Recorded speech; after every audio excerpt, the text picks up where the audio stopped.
So for instance, risk management was a major focus. But instead of worrying about modern portfolio theory, they focus on buying businesses with significant intrinsic value and price gaps. They specifically thought about businesses that they believed had the characteristics necessary to continue outperforming the market only over long periods of time.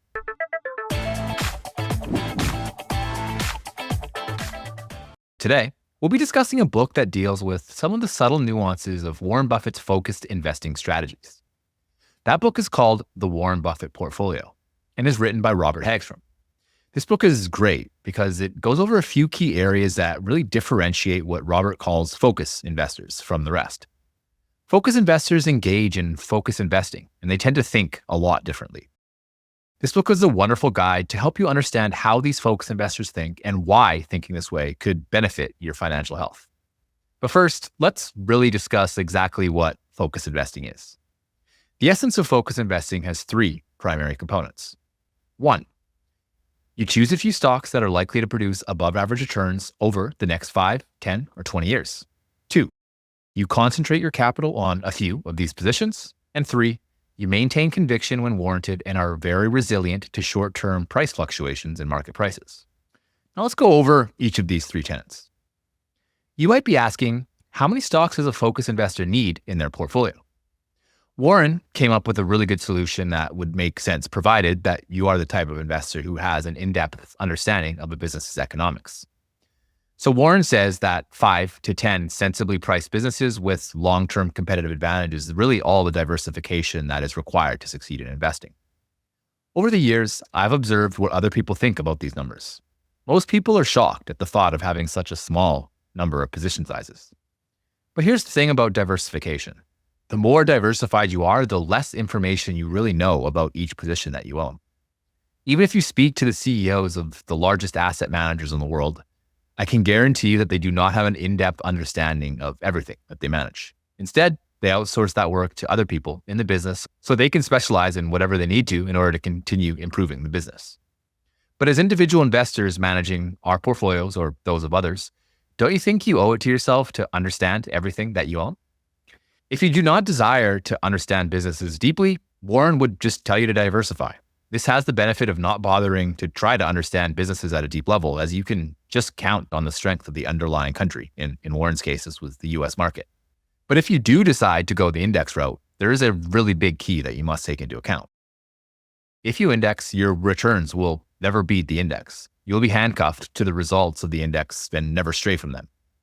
Many investors see this as a positive. And to them, investing in indexes and not paying any attention to them or their result is a great strategy. But other investors want more. They want market-beating returns. If you're listening to this episode, I bet a part of you is trying to beat the market with a portion of your portfolio. In that case, stock picking is the correct route, and concentrated bets will help you get there.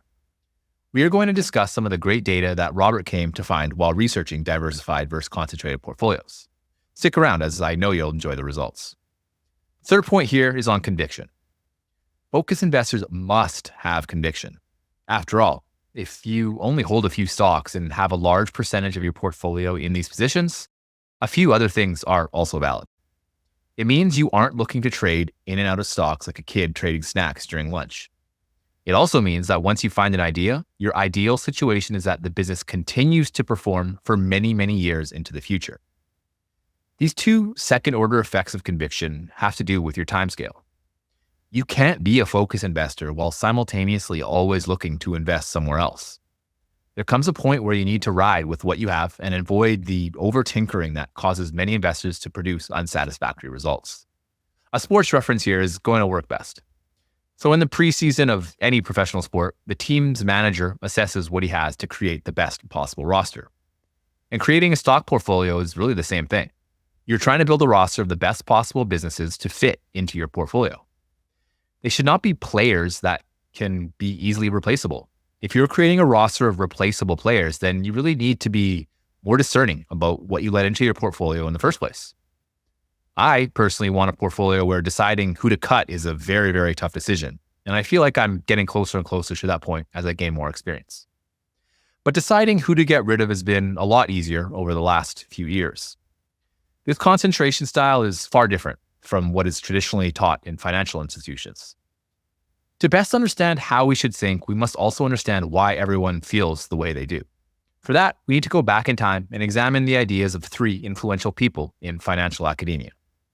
We start with Harry Markowitz, who developed the modern portfolio theory. This theory is based on the simple idea that return and risk are inextricably linked. Now, if you want a low-risk portfolio, you would construct a diversified portfolio of low covariance stocks. So covariance is a measure of the direction of a group of stocks. Let's say we have two stocks with high covariance. This basically means that they tend to move together up and they move together down. Now, a low covariance would imply that these two stocks move in opposing directions. Hagstrom writes, in Markowitz's thinking, the risk of a portfolio is not in the variance of the individual stocks, but the covariance of the holdings. The more they move in the same direction, the greater is the chance that economic shifts will drive them all down at the same time. By the same token, a portfolio composed of risky stocks might actually be a conservative selection if the individual stock prices move differently. Either way, Markowitz said diversification is key. Now, since much of Wall Street is educated using modern portfolio theory, it's pretty easy to see why so many fund managers have chosen to over-diversify. The next priest of modern finance is Bill Sharpe. Instead of looking at the entire portfolio, Sharpe looked at the individual behavior of the stock market to determine its behavior. If a stock's price is more volatile than the market as a whole, the stock will make the portfolio more variable and therefore more risky. But if the stock is less volatile than the market as a whole, the stock becomes less variable and thus less volatile. With this framework, you could then measure the volatility of a portfolio, and this measure was called beta factor. Now, the third priest of modern finance that Robert covers is Eugene Fama. Fama believed that stock prices are not predictable. The market is simply too efficient, and as new information becomes available, intelligent actors in the market price that in. This causes prices to adjust immediately before anyone can profit. His theory states that future predictions have no place in an efficient market because share prices just adjust too quickly. When you think about the investing industry, these guys have their fingerprints all over traditional investing practices such as diversification, reducing risks through owning low-risk stocks, and accepting market-like returns as beating it is impossible. However, the focus investor, like Buffett, rejects much of the premises on which these modern financial theories are based. Buffett believes that diversification is actually appropriate for the right person in different dosages. Mainly, people who just aren't interested in learning about the intricacies of a business, the skill set of management, a management's competitive advantage, a business's future prospects, etc. But for individuals who are interested in that stuff, then diversification is silly. Buffett believes that diversification actually increases risk. Buffett says, we believe that a policy of portfolio concentration may well decrease risk if it raises, as it should, both the intensity with which an investor thinks about a business and the comfort level he must feel with its economic characteristics before buying into it. Now, to Buffett, the better you understand a business and its intrinsic value, the less risk you take. And as I discussed, you cannot maximize your understanding of a business with hundreds and hundreds of names in your portfolio. Buffett's next point on risk is the interplay of intrinsic value, price, and risk. Buffett has spoke about his investment in the Washington Post, where it seemed readily apparent that the business was worth about $400 million or so. However, under the theory of beta and modern portfolio theory, Warren would have increased his risk by buying the stock at $40 million rather than buying it at $80 million because the lower price had higher volatility.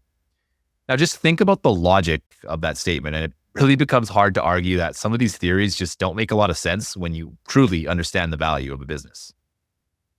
When it comes to the efficient market hypothesis, Hagstrom covers three areas where the theory just seems not defensible. Number one is investors are only sometimes rational, and assuming that they're always rational is just not a good representation of reality. Number two is that investors just don't process information correctly. They rely on system one thinking and often jump to incorrect conclusions as their default. So these incorrect assumptions may only last a short time before correcting, but it's during these times that you can really take advantage of the market. And three, the performance yardstick emphasizes short-term performance. So in this light, it becomes nearly impossible to beat the market quarterly. But by extending your time horizons, outperformance does become a possibility. Buffett says, observing correctly that the market was frequently efficient, they went on to conclude incorrectly that it was always efficient. The difference between these propositions is night and day. Now, the interesting thing here is that even as a focused investor who doesn't buy into all these principles of modern finance, you still need to follow them loosely. And namely, that's the efficient market hypothesis. I still think the market is mostly efficient, but there is a difference between being mostly efficient and being always efficient. So value investors will often look for areas of the market where inefficiencies are the highest. Then they use their knowledge and patience to exploit these inefficiencies. This is what Buffett's career has been built on. If you follow the tenets of modern finance theory, it's easy to get caught up thinking more like an academic and less like a businessman. And as Benjamin Graham has famously said, investment is most intelligent when it is most businesslike. I prefer to think about investing through the lens of a business person and as little as possible through the lens of academics. Here's a simple 4-step framework to ascertain the probability of a decent return on an investment that Hagstrom developed based on Buffett's thinking.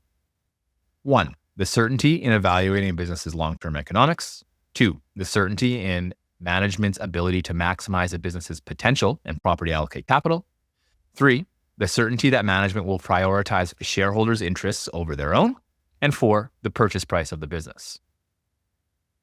Find a business where you can be highly certain of points 1 through 3. There won't be that many, and that's perfectly okay. But once you find it, you should ensure that your purchase price is reasonable and that you're moving in the right direction in terms of that certainty. Now let's move to a more practical way of looking at some of history's greatest focus investors. Hagstrom looked at some of the most significant focus investors' historical performance and concentration levels. These investors were John Maynard Keynes, Warren Buffett, Charlie Munger, Bill Ruane, and Lou Simpson. All 5 of these investors have incredible track records. Let me break it down for you. So John Maynard Keynes managed the Chess Fund during the Great Depression and World War II. And his average annual return was 13.2% versus the UK market's performance of negative 0.5%. And Warren Buffett managed the Buffett partnerships between 1957 and 1969. During that time, his annual returns were 30.4% versus the Dow's return of only 8.6%. Charlie Munger had a partnership which was active from 1962 until 1975. And in that partnership, he generated annual returns of 24.3% versus the Dow's return of 6.4%. Bill Ruane, a friend of Warren Buffett, managed the Sequoia Fund. Hagstrom lists his performance between 1971 and 1997. Sequoia Fund had annual returns of 19.6% versus the S&P 500's return of 14.5%. And lastly, Lou Simpson. He managed Geico's investment portfolio from 1980 to 1996, and he generated a whopping 24.7% annual return versus 17.8% for the S&P 500. Now, these numbers are exceptional, but the most important point here is just the generalities that a lot of these investors shared. So, for instance, risk management was a major focus, but instead of worrying about modern portfolio theory, they focus on buying businesses with significant intrinsic value and price gaps. They specifically thought about businesses that they believed had the characteristics necessary to continue outperforming the market only over long periods of time. They focused their portfolios on just a few names, which definitely caused volatility in their yearly returns, but overperformance in the long term. Now, Robert received some criticism from skeptics regarding the results of these investors, who said that 5 is just too much of a small sample size to really draw any reliable conclusions. Now, Robert agreed, and he actually found a CompuStat database and examined 12,000 portfolios instead of just 5. Now, this study broke each portfolio into quartiles, designed to contain a different concentration of stocks. So there are 3,000 portfolios each of 250 stocks, 100 stocks, 50 stocks, and 15 stocks. Robert then calculated the average annual rate of return for each portfolio group over 2 periods of time, which were 10 and 18 years. Then he compared the results of the S&P 500 for the time samples. The conclusion was pretty profound. In every case, when we reduced the number of stocks in a portfolio, we began to increase the probability of generating returns that were higher than the market's rate of return. Now, there are some very important takeaways here. All the portfolios as a group generated similar returns when looking at the overall sample size of 3,000. However, the exciting part regards increasing the probability of generating returns above the market's rate of return. The fewer stocks in a portfolio generated the highest, best returns, but also the lowest, low returns.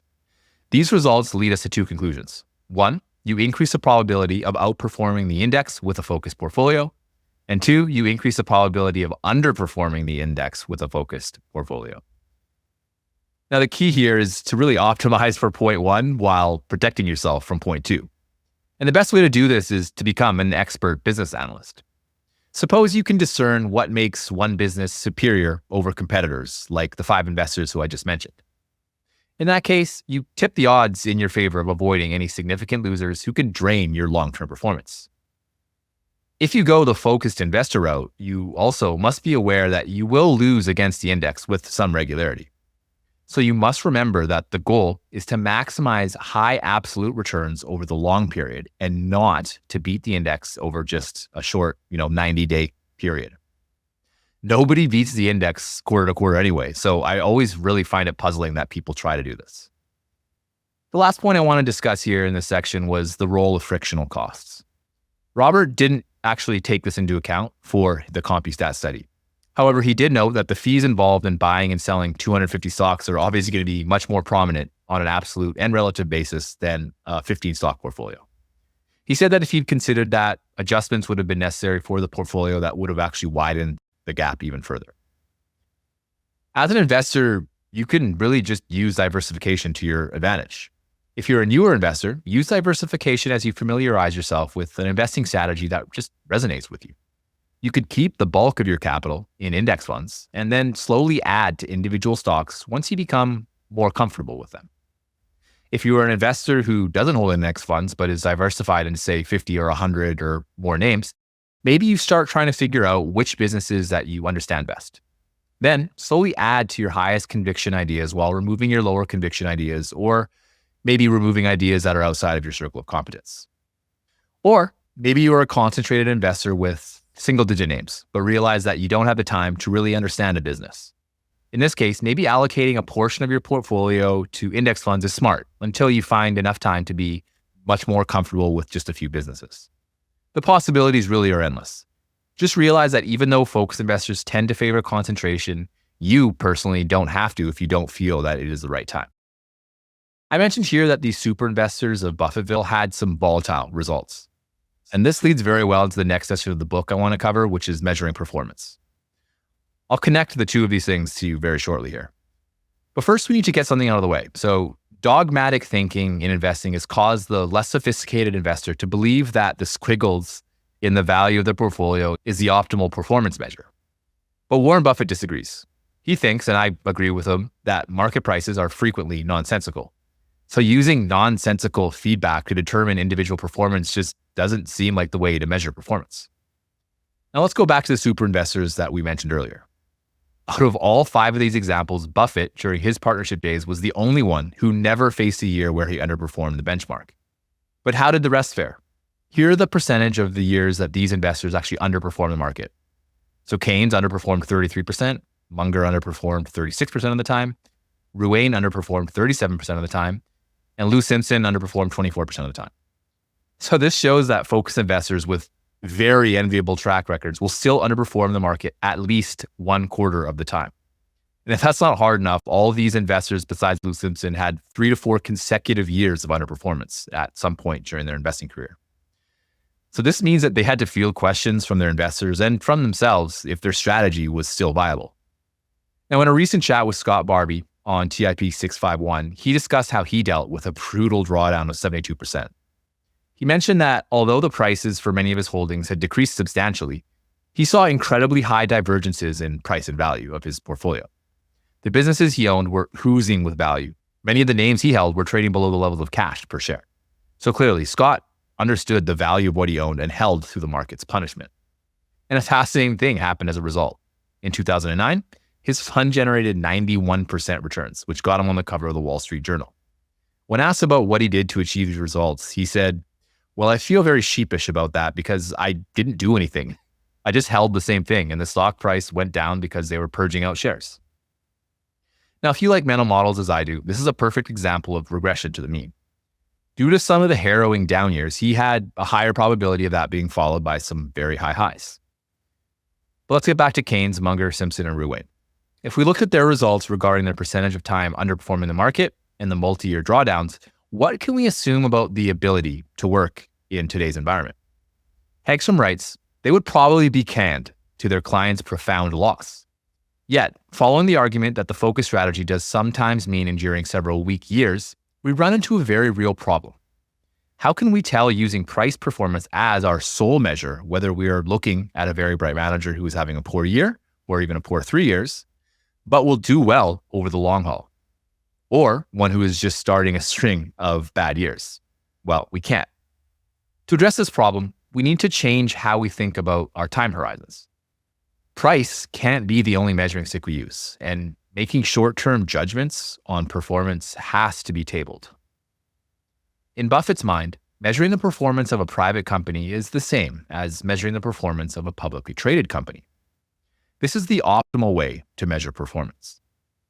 If you owned a private business and had no daily ticker, you would focus on the profits or cash flow of the business, as that would be the number that would concern you the most. So why should stocks be any different? Robert looked at some of the data to see if stock prices and earnings had any correlation.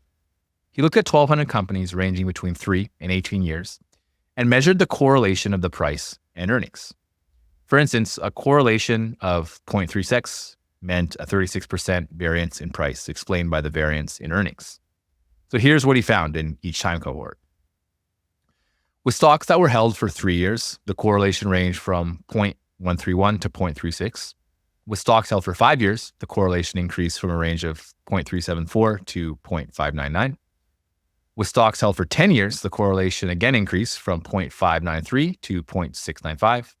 And with stocks held for 18 years, the correlation was about 0.688. So this shows that for long-term focused investors, buying businesses with increasing earnings is highly likely to cause the price to move up in lockstep with the increase in earnings. Now, this research is in line with Buffett's view on price and value. While price will definitely track in an uneven and unpredictable fashion, it still will track. And the tracking improves over long time periods. Buffett says, in any given year, the relationship can gyrate capriciously. Hagstrom notes that Ben Graham has already given us this lesson when he wrote that in the short run, the market is a voting machine, but in the long run, it is a weighing machine. So as individual investors, how can we use the private business mindset to determine performance? Once again, Warren Buffett has a solution for us. So he uses a mental model called look-through earnings to get an idea of how your business's profits are growing. The original machination of the look-through earnings was explicitly created just for Berkshire Hathaway, as it included the operating earnings of its privately held subsidiaries. This is still a good mental model, as it allows you to look at the entirety of your businesses to see if the value of the entire portfolio is improving. But as stock investors, we only need to consider how he incorporated look-through earnings specifically on his public equity portfolio. Retained earnings carry no value under GAAP accounting. For an operating business, all earnings were reported as you'd expect them to be. But for publicly owned businesses, these retained earnings still belong to Berkshire Hathaway, but they were actually absent from the income statement. But these retained earnings have obvious value because if they were reinvested into the business at high rates of return, the company would increase in value and increase retained earnings as a result. So here's what he did. You find the total retained earnings of each of your holdings. Since you own a fractional share of a business, you own a fractional share of the retained earnings. Let's say you own 50% of a company with $100 million in retained earnings. That means your share of retained earnings is $50 million. Now let's say the same business increases its retained earnings to $120 million the following year. Now your share of those earnings has grown to $60 million. Any investor's goal is to think of their portfolio as a holding company that increases retained earnings over time. The thinking is that if retained earnings increase at, say, a 15% per annum, the value of their holding company will also increase at about 50% per annum. You can also track this by simply adding earnings growth and dividend yield, as Francois Rochon does at Giverny Capital. Warren believes that thinking in this manner will keep investors focused on the long term and avoid short-term biases. The final point on measuring performance I'll mention is using your portfolio as a measuring stick. In this case, Charlie Munger had some just wonderful advice. What Buffett is saying is something very useful to practically any investor. For an ordinary individual, the best thing you already have should be your measuring stick. And then another really good point he said here was, The job of a portfolio manager who is a long-term owner of securities and believes the future stock prices eventually match with underlying economics, and that manager might, well, be you, is to always find ways to raise the benchmark. That's an enormous thought conserver, says Munger, and it's not taught at business school by and large. Now, I just love thinking in this light for my own portfolio. If a new business comes across my inbox, I always have to determine if it's better than my worst current holding. If it's superior, then adding it to my portfolio should actually raise the entire benchmark of my portfolio. But if it's inferior, then buying it will actually decrease the quality of my portfolio as a whole. Now, if the rates of return are equal, I will usually always side with what I already own because it generally means I already understand it at a much better level. So this discussion of the circle of competence leads me to the next chapter of the Warren Buffett portfolio, which covers Warren Buffett's tool belt. So let's start by talking about the circle of competence. The circle of competence is an interesting concept because it will differ based on your own life experience and personal preferences. The key with investing in your circle of competence is to simply identify and leverage advantages that you will have over the majority of other investors. I can tell you from personal standpoint that I don't think there are many subjects that I have much of an edge in. As I learn more about a business, the world around me, and reflect on my own life experience, I have begun to paint a picture, not only of what I understand, but also what I want to add to what I already know. Munger says each of you will have to figure out where your talents lie, and you'll have to use your advantages. But if you try to succeed in what you're worst at, you're going to have a very, very lousy career. I can almost guarantee it. And I think this is why a lot of investors just have a hard time finding success in the markets. Instead of focusing on investing in what they already know about, they search for stocks which give the highest possible returns. But this just removes the risk element from investing. And, whether you see it or not, that risk is going to always be present. When you understand something very, very well, you also understand the potential downside. And this downside recognition can really, really help you avoid investing in things with the possibility of losing a lot of money. But just because you don't understand something doesn't mean that you can never invest in it. Investing is a lifelong process. And if you want to learn more about a business or it's in industry, just go buy some books, listen to some podcasts, watch YouTube videos, or go read some articles or talk to people in the industry. I think if you do this long enough, you can really understand many things at a pretty high level.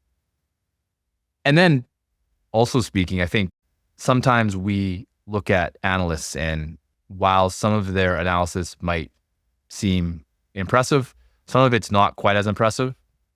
And a lot of times, while they may seem smart and maybe they are smart, their actual knowledge on a specific business or industry just isn't as high as you think it would be, and yours would surprisingly be at a much higher level. So the next tool I want to discuss is the importance of valuing a business. The notion is very simple, but definitely abused. So in order to value a business, all you need to know is the future cash flows for the entire lifespan of a business discounted to present value. And that is all you need to get intrinsic value. Now, you may have noticed I said that this is an abused figure. Let me tell you why I think that is. I think it's nearly impossible to find a business that you can accurately predict cash flows out into eternity for. For this reason, investors come up with all sorts of wild evaluations of businesses based on things like growth rates that are nearly impossible to forecast a year from now, let alone 10 or 20 years. So while I think this method is still one of the better ways to determine a business's value, it's important to remember that it really is just an approximation. If you can find wide discrepancies between your approximation and the price, you offer yourself the best possible situation and the highest possible margin of safety. So let's move to the next tool, which is the ability to evaluate management. Hagstrom mentions that the highest compliment that Buffett can give a manager is to say that the manager thinks like the owner of a company. I think this is just such a valuable evaluation tool. It's really easy to go out, find managers out there who talk the talk, but don't walk the walk. A manager who goes out and buys shares of a business on the open market is a huge signal that the manager thinks of themselves as an owner. If a manager is constantly talking about how cheap their business is and owns a negligible amount of shares of the business, then you have a pretty good signal that the manager is not managing the business as an owner. So there are three areas that Buffett focuses on when assessing management. One is rationality. Is a manager rationally allocating capital? Are they spending money on areas of the business that offer the highest returns? Are they spending money for the long-term well-being of the business, or are they destroying the business's long-term health to chase short-term incentives? Number two is candor. Does the CEO only mention the positives even when they've made a massive blunder? Do they refuse to accept the responsibility for past errors? And do they deflect hard questions or outright refuse to answer them? And three is resisting the institutional imperative. Are they contrarians? Are they doing things that the industry is refusing to do that would make sense for the betterment of the long-term health of the business? Or are they just following what everyone else is doing and spending monies in areas that they have no business spending? So here are a few tips that Robert writes in regard to Buffett that I think will help you get a better view of management talents. Review annual reports from a few years back. Pay special attention to what management said then about strategies for the future. Then after you do that, you compare those plans to today's results and just look at how they were realized. You could also just compare the strategies of a few years ago and look at this year's strategies and ideas and just look at how the thinking has changed over that time period. You can compare the annual reports of the company that you're interested in with reports from similar companies in the same industry. It's not always easy to find, exact duplicates of companies, but even relative performance comparisons can really yield good results and insights. Now, there was a business I own that I won't bothering mentioning by name, but I didn't use the framework that I just mentioned above after I bought it, which is very unfortunate because if I had used that framework, I probably would have saved me a lot of time, headache, and money, but oh well. So if I look back, management had an initiative for a host of its products that it thought it would carry the business into the future and be responsible as kind of these growth levers. But when you fast forward just a few years into the future, basically all these growth initiatives have just been thrown out the window. They didn't bother mentioning them at all. And even for the few years that they actually did discuss it, things just weren't moving very fast. And I think it was very clear to them that, even though these growth initiatives were what they wanted to be value added for the business, they just weren't. And so they eventually just got rid of them. And to me, this is just a massive red flag. Don't fault me. This is when I was newer to investing, but it would have been a big enough red flag for me to just not buy it in the first place. Now, on the other hand, maybe you go back in time and see that a business such as Lululemon, which Clay and I spoke about, has this initiative that goes back to 2020. So they call it the Power of Three initiative. So the three initiatives here were product innovation, guest experience, and market expansion. If you actually fast forward to 2024, they're actually already on the second version of this initiative because they crushed the goals of the first initiative years before it needed to be done. So these are the types of stories and management teams that I think you should be looking for. The final tool I want to discuss here is the never-ending debate on growth and value. Charlie Munger has one of the best quotes for this subject that I've ever read. The whole concept of dividing it up into value and growth strikes me as twaddle. It's convenient for a bunch of pension fund consultants to get fees prattling about and a way for one advisor to distinguish himself from another. But to me, all intelligent investing is value investing. Charlie's point here about consultants using these kinds of terms is profound. I think a lot of complexity in investing has been invented by third-party interests that are incentivized to make themselves look smart. Paying someone to tell you that all intelligent investing is value investing isn't nearly as sexy as paying $1 million to some consultant for a spiffy PowerPoint presentation extolling the differences between growth and value. The key here is to understand the basics of investing and then ignore the unnecessary complexity that you'll constantly come across. I often read about investing and think that I'm a fool for not understanding some sort of arcane lingo or subject that I'm reading about. Then I remember that it's completely irrelevant for me to think that way because Charlie, Warren, and other business people wouldn't spend a second thinking in that fashion. Previously mentioned metrics like beta and Sharpe ratios come to mind. I have never used these metrics in my own investing, and the only time I've ever spent thinking about them was in preparation for this chat with you today. Part of the advantage of learning investing on your own is that it's easier to come to grips with this great Charlie Munger quote. I think that one should recognize reality even when one doesn't like it. Indeed, especially when one doesn't like it. If you pay money and invest time into a formal finance education, it becomes harder to embrace reality when your education is based on academic concepts that I've already covered. As Warren and Charlie pointed out on numerous occasions, they disagree with many significant premises taught in financial academia. Now, here's what Munger said about finance theory. We try to think like Fermat and Pascal would if they'd never heard of modern finance theory. Which leads us to the next subject that I want to discuss, which is the mathematics of investing. Now, before I scare you away with talks of math, please let me put your mind at ease. I won't be going over anything overly complex, just a few mathematical notions that are worth understanding to optimize your decision-making the same way that Buffett and Munger have done for so many decades. So the most important mathematical concept is to think in probabilities. Luckily, it's quite simple to learn, and you probably have already used it many times in your life to a certain degree. But let's go over here to make sure you understand how it applies specifically to the world of investing. So in investing, nothing is absolute. We are always forced to think in probabilities because even the best company, while the possibility may be small, can be put through the ringer. If we factor that into our investing analysis process, it will greatly help in making sure that the risk we take with an investment isn't too much. You can see the language of probability written all over statements by Buffett. He said, when we are unsure about a situation, but still want to express our opinion, we often preface our remarks with things like the chances are, or probably, or it's very likely. When we go one step further and attempt to quantify those general expressions, then we are dealing with probabilities. Probabilities are the mathematical language of uncertainty. Buy low, sell high. It's easy to say, hard to do. For example, high interest rates are crushing the real estate market right now. Demand is dropping and prices are falling for many of the best assets. It's no wonder the Fundrise flagship fund plans to go on a buying spree, expanding its billion-dollar real estate portfolio over the next few months. You can add the Fundrise flagship fund to your portfolio in just minutes with as little as $10 by visiting fundrise.com/WSB. That's fundrise.com/WSB. Carefully consider the investment objectives, risks, charges, and expenses of the Fundrise flagship fund before investing. This and other information can be found in the fund's prospectus at fundrise.com/flagship. This is a paid advertisement.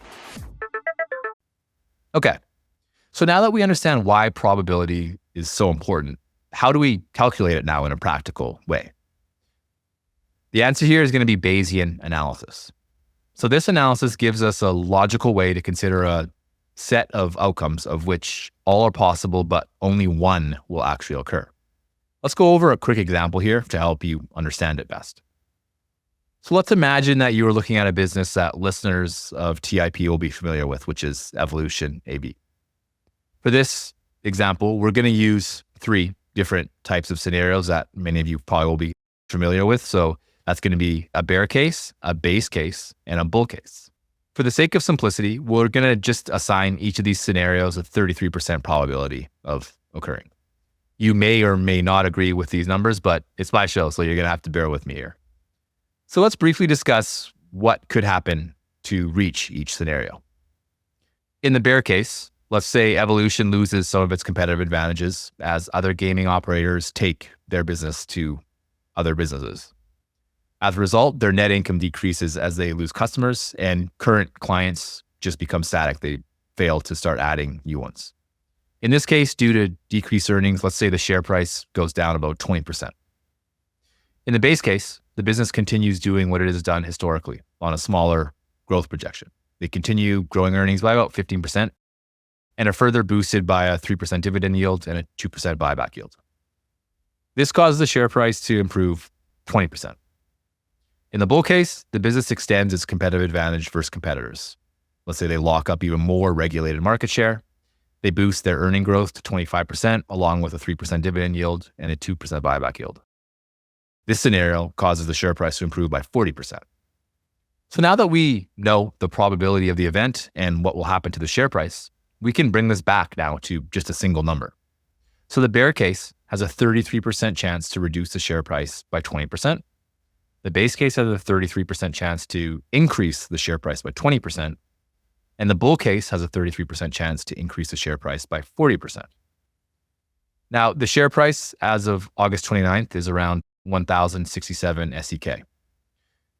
So what we do here is we multiply 1,067 by 80%, which is our bear case. Basically, we're reducing the price by 20%. So that's 80%. In the base case, we're going to multiply that by 120%. And in the bull case, we're going to multiply that by 140%. So the next steps is we just multiply the value of each scenario happening by the probability. So we made 33% our probability of all three of these scenarios, and then you sum up all the numbers. From there, we get a price of around 1,200 SEK, which is an 11% premium compared to the current price. So Buffett thinks this way: take the probability of loss and the amount of possible loss from the probability of gain times the amount of possible gain. This is what we're trying to do. It's imperfect, but that's what it's all about.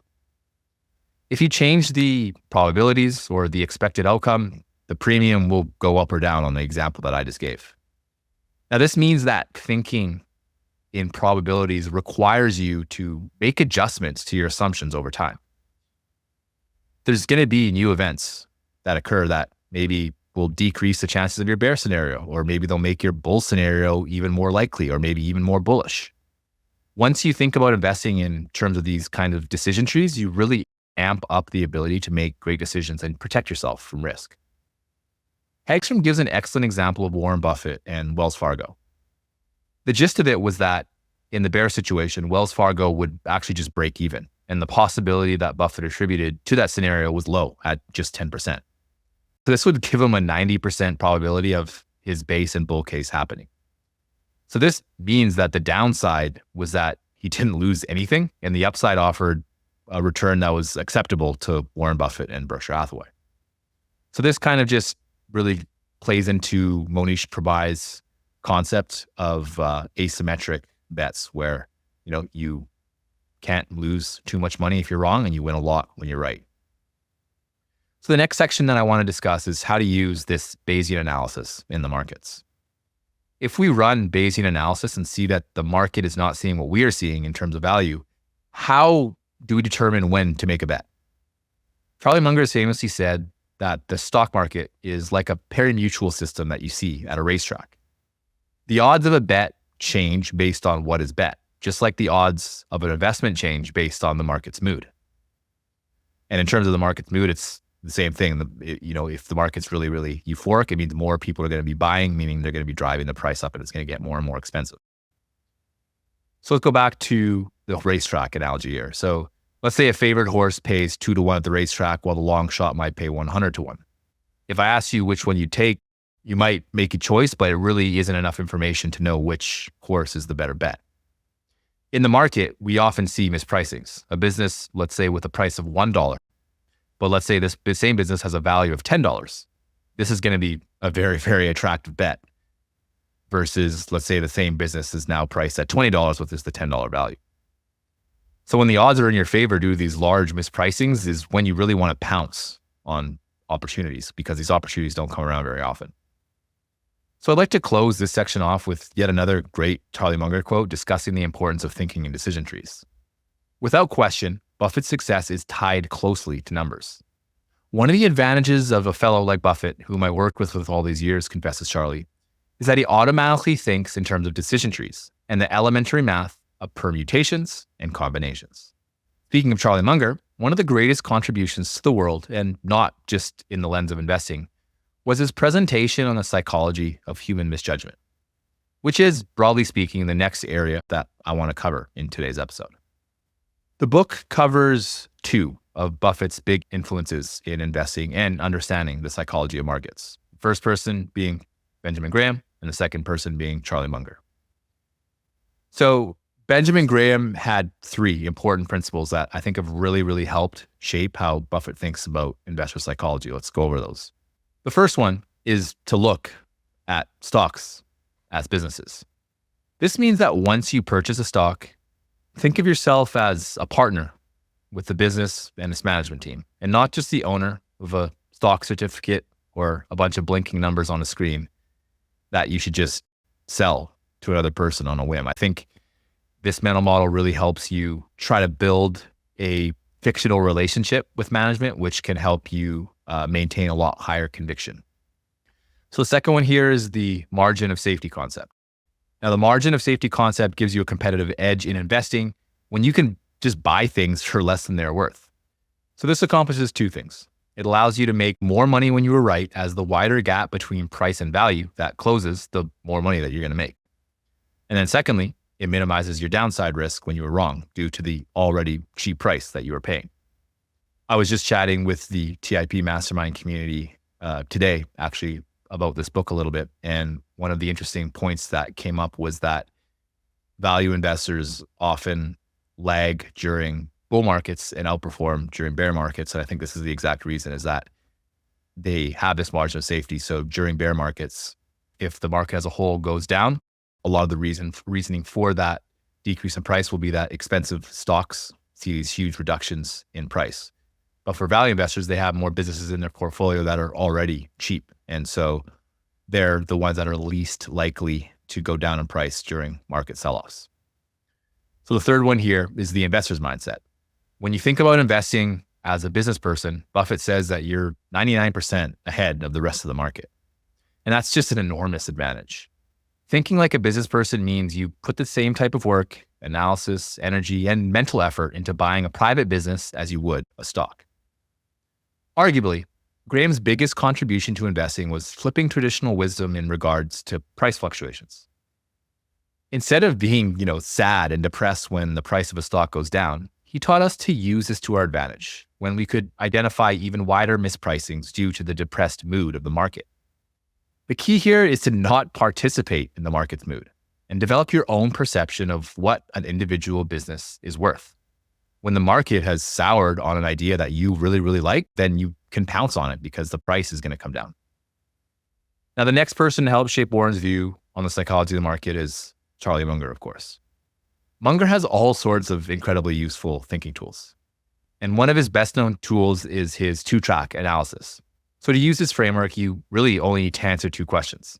One, what are the factors that really govern the interests involved, rationally considered? And two, what are the subconscious influences where the brain at a subconscious level is automatically doing things which by and large are useful, but which often malfunction? Let's run this on a business, Broadcom. First, let's look at some of the rational factors of this business. So its EPS has declined from 80 cents to 50 cents just in the last year. Its stock price is up 76% in the last year. And it recently had a 10-for-1 stock split. So now let's look at some of the psychological misjudgments that could be factored in here that might be responsible for this event. Okay. So the business recently mentioned AI 51 times in a call, even though it's not a pure play AI business. So if we go back to something like the tech bubble and we look at the halo effect of adding .com to your name, you can kind of see where I think this halo effect might also be happening in today's markets, where mentioning AI gives you this positive effect because it's associated with AI plays such as NVIDIA. But the fact is, while this business can talk about AI until it's blue in the face, it doesn't mean it's an AI company, and it doesn't mean that it's going to be getting the type of fundamental benefits that other AI companies are going to be getting. So the next psychological misjudgment that could be at play here is social proof. So investors love AI plays as it's just new and exciting. So some investors will actually feel left out when they don't take part.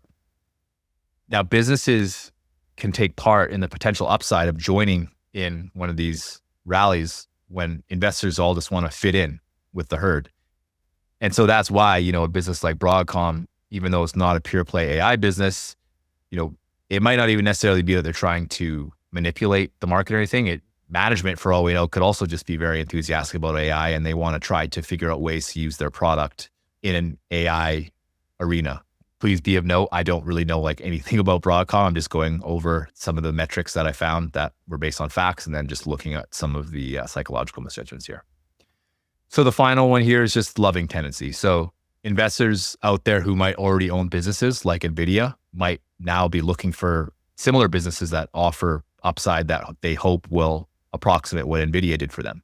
So since they already judge these types of businesses as favorable, because obviously NVIDIA has had this massive stock price appreciation, this can dampen the realistic fundamental situations of adjacent businesses such as Broadcom. So this analysis is highly valuable and worth running constantly. I know I should probably be doing this a lot more often. I really think it helps you think more rationally and better understand psychological misjudgments, which are just rife in the investing world. And then the other important part about thinking about these psychological misjudgments is obviously we can attribute them to the investing world as a whole and the market as a whole.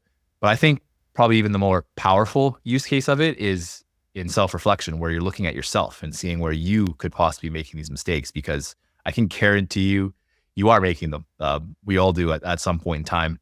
And I think the quicker that you can identify these mistakes, the less risk you expose yourself to, and hopefully you'll lose less money and be able to reallocate that into, better bets. So Robert Hagstrom mentions 4 specific misjudgments that he thinks are a big part of behavioral finance. So the first one here is overconfidence.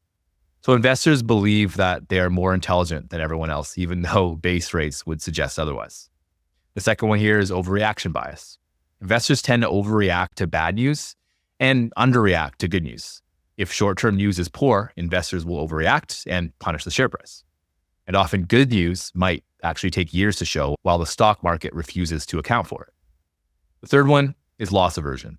Investors feel the pain of loss twice as powerfully as the joy of gain. This is why many investors will hold on to their loser stocks, hoping to recoup their losses, when cutting the cord is often the most rational decision. I've definitely been responsible for this mistake in the past, and it definitely cost me money having to wait around for a stock to improve its fundamentals when, looking back, the writing was just on the wall that it was very, very unlikely to happen.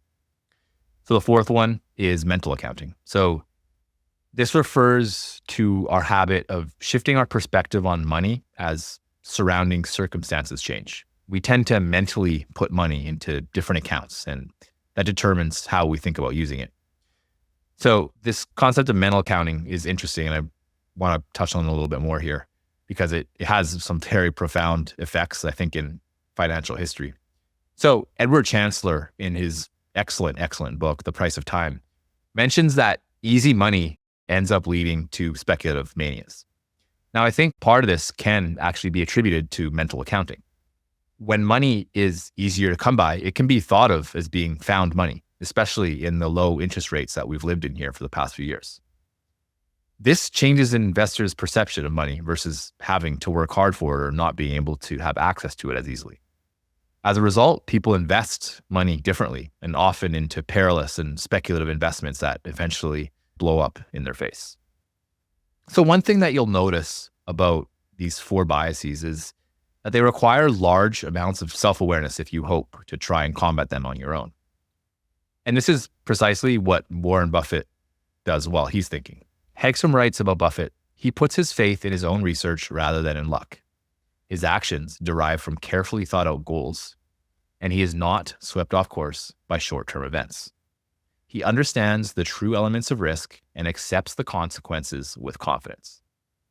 So when you are investing, I think you should go into it knowing that both you and the market will be biased at times. The key is that you can control your own behavior and develop your own self-awareness. The market, unfortunately, will continue making the same errors over and over again. So the game plan should be 1, have guidelines to help you avoid making the most common mistakes, and 2, recognize other people's mistakes in time to profit from them. So the simplest way to avoid common mistakes is just to first understand them and then think about if you could be making them. And that doesn't necessarily only need to be in the realm of investing. That could be in anything in life. But I think the more you think about biases that you could be making and mistakes that you're making, the more of a habit you make it and the easier that it becomes to identify these biases in yourself and in others. Now, in terms of other people's mistakes, once you realize how you personally could be making the mistakes, it becomes a lot easier to identify them in other people. Think about specific businesses and what is assumed in their current stock price. If you know a business very well, you may understand that the assumption the market is making are just very short-term in nature or could theoretically be outright wrong. And that is how you profit from other people's mistakes in the stock market. The final chapter I want to discuss is why investors as a whole have had such a hard time outperforming the market. So Hagstrom here uses a very good metaphor to describe this problem. During a 29-year period in the early 1900s, there were 9 seasons when a baseball player hit over 400 in a season. But after that period, only one player has ever done it, who was Ted Williams. So famed scientist and baseball fanatic Stephen Jay Gould hypothesized that the reason for this was that all baseball players simply have improved at a very rapid rate. And because everyone got better together, it erased the ability for these outlier performances. Peter Bernstein, who wrote one of the best books on risk I've ever read, which was Against the Gods, said that a lack of above average performance by professional money managers is a result of the ever-increasing level of investment management education and knowledge. As more and more people become more and more skilled at investing, the odds of a breakout performance by a few superstars just diminishes. Now, while outperformance is very, very hard, admittedly, it's not impossible. Bernstein mentions that one key to becoming a 400 hitter is to make concentrated bets, as we've discussed throughout this episode. Now, while the sample size is small, the 5 investors that were outlined in this book would probably all be considered 400 hitters. And the thing is that all 5 of these people used a very similar investing strategy. Peter Bernstein says here, to become a 400 hitter, the portfolio manager must be willing to make the kinds of concentrated bets that are essential if the aim is to provide high excess returns. So to sum this book up and to give you the best chance of hitting 400, Robert gives 8 wonderful pieces of advice. 1, think of stocks as businesses. 2, increase the size of your investments. 3, reduce portfolio turnover. 4, develop alternative performance benchmarks. 5, learn to think in probabilities. 6, recognize the psychology of misjudgment. 7, ignore market forecasts. And 8, wait for the fat pitch. Now, while these maximums seem easy to hear and understand, following them in reality is not, which is why just so few investors follow them. They can't for various reasons, whether that's psychological, because of regulatory constraints, or just because of plain dogmatic thinking. But the best part about being an individual investor is that you have the ability to truly do what you want with your own money and follow as rational a system as you deem possible. Good luck out there. That's all I have for you today. If you want to interact with me on Twitter, follow me at irrationalmrkts or on LinkedIn under Kyle Grieve. If you enjoy my episodes, please feel free to drop me a line and let me know how I can make your listening experience even better. Thanks again for tuning in. Hey everybody, it's Clay Fink here, host of We Study Billionaires. One of my favorite things about being a host of this show is having the opportunity to host live events for our TIP Mastermind community. We just recently hosted our live events in New York City, where I got to meet up with members from all over the US, Canada, and the UK. We gathered to have great food and interesting conversations, and also enjoyed seeing the city as we hosted a boat tour to experience all of what New York City has to offer. For our mastermind community, we host 3 live events each year. We have Omaha during the Berkshire weekend, New York City in the fall, and London typically in the fall as well. What makes the live events so special is having the opportunity to have authentic and real connections with successful people who come from all walks of life. Some members are entrepreneurs, some are private investors, and others are equity analysts and portfolio managers. But we all have one thing in common. We're value investors, and we're there to learn and engage with like-minded people.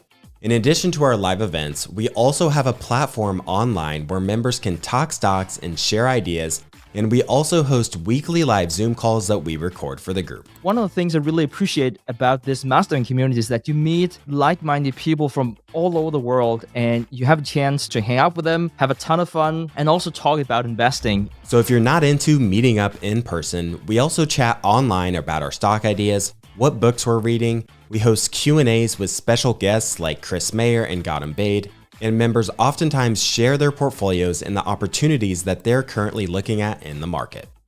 One member, Chet, recently told me that he is consistently blown away by the quality of the content and the members in the group. And David, who's been with us since the beginning, has brought me one of the most valuable friendships I've ever had. Whether you want to talk stocks or simply just want to network with like-minded people, I'd encourage you to apply to join our TIP Mastermind community today, as we're capping the group at 150 members. Simply go to theinvestorspodcast.com/mastermind to join the waitlist today. That's theinvestorspodcast.com/mastermind. Now, back to the show. What is the one characteristic that has made Warren Buffett successful? It's been his purposeful detachment from all things that are the stock market. He owns a business, and that's all he thinks about. What Warren doesn't think about, we're all consumed with. What he does think about, businesses, we don't spend enough time thinking about.